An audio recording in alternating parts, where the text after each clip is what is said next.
Nonostante tutto, lei sta comunque pensando magari di poter andare in ferie più avanti, ovviamente, o no? No, no, assolutamente no. Ma non ci andrei comunque, non è questo che me lo impedisce.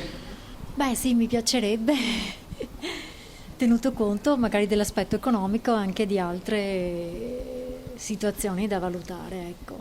Rimanendo qui in Veneto o andando? No, al sud Italia, Sardegna o Puglia. Finanziariamente non riesco, però se ne vado in vacanza qua in Italia, ho le vicinanze.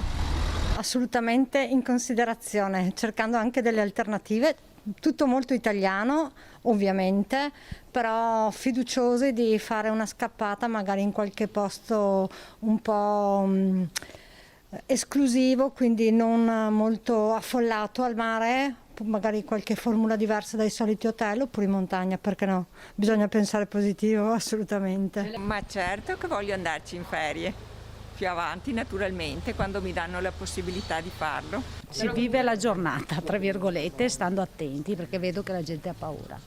Però la voglia ci sarebbe comunque. Certo, io ho aperto il 4 e la voglia di ricominciare c'è, e quindi anche di prendere, di fare vacanze, sicuramente sì.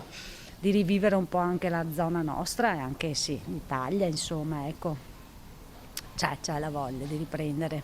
Adesso pensiamo a lavorare, perché bisogna che recuperiamo 2 mesi, bisogna correre e recuperare i 2 mesi persi. Quindi vacanze. Lavoro, un altro anno si va in vacanza. No, in realtà non era in previsione perché comunque ho comprato casa, quindi grazie a Dio ci siamo salvati nel bene o nel male. Quindi prossimo anno? Sì, se ne parla il prossimo anno o comunque verso ottobre-novembre, diciamo. No, niente vacanze quest'anno. Si sta qua tranquilli? Sì, si sta a casa.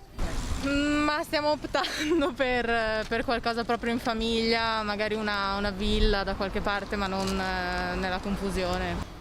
Non veramente, penso che partirò appena avrò l'opportunità, ma non oso ancora fare piani.